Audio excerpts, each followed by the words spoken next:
Ngayon ako'y mapapaibig pang muli. Sa katunayan, di ko na malayan, kasi di kita pinapansin. Buong akala ko mataray ka ma, sungit ka ma, taas ka ma, shadow. Pero di pala, ako'y nagkamali.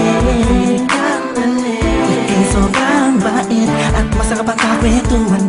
Naaalala mo ba, nung gabi na tumula ka, kala mo lang walang nakakapansin sa'yo. Pero di ko na makita sa'yo, baka kung anong isipin mo, pero sa loob ko sinasabi ko na napakatuwa ka. Salamat sa tsansa at sa bagong pag-asa, na habi ng bukas na ikaw ang kasama. Alam ko naman na masyadong madrama ang ating nakaraan, kalimutan na lang natin tayong dalawa. Nasa mundong ito ang magsasama, sa hirap man o ginhawa. Nauna lang ako, nauna na nag-aalaga sa'yo. Nauna lang ako, naunang nakapasok sa puso mo. Salamat, Shane, numer mo.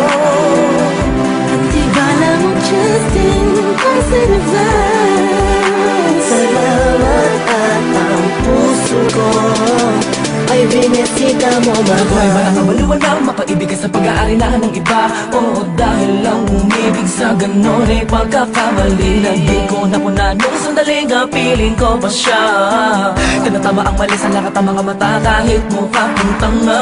Pero ang eksena ay nagbago, na ikaw ay dumating, nagising na muling ibalik ang dating pagkatao ko, na umiibig ng tapat at tunay. Kontento sa isa, nagiging matamis ang lahat ang sakin na para sa iyo. Nagiging espesyal ang simple.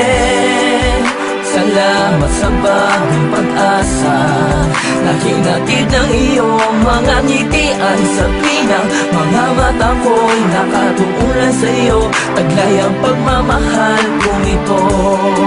Una-una lang ako, sanang hinanap ka, di na sana nahulila pa at umasa sa katulad niya. Una-una lang ako, sana sa kanyang lumayo, tayong dalawa'y matagal na sana nagtagpo.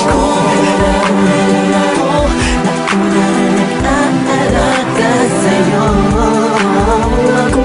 Nauna lang ako, naunang nakapasok sa puso mo. Salamat, Shane, numer mo. At di bala mo, Justin, kasi nag-advance. Salamat at ang puso ko ay binisita mo, mahal. Makaiyak at makasama at makapiling, makasama at makaiyak at pipilitin ko na intindihin ko na kung bakit ba hindi ako ang nauna. Sa tagal na panahon na kilala kita, pati na pa ako nagyayabang ng aking mga awit. Hindi ko malaman, nandito lang naman ako at nag-aantay, kahit na alam ko na walang kasiguraduhan ang saysay ng pagpapapansin ko at tiis na mo. Walang dahilan na magtampo. Tanong ito, isang pangyayaring di inaasahan. Akalain mong ikaw ang kasama ko ngayon, nakikita ka saan man luminon. Akala ko'y hindi na ito mangyayari, na magkasama kita. Kung nauna lang ako, na sana nag-iisip ng negatibo sa nakaraan mo. Ang puso ko'y binisita mo, mahal. Nauna lang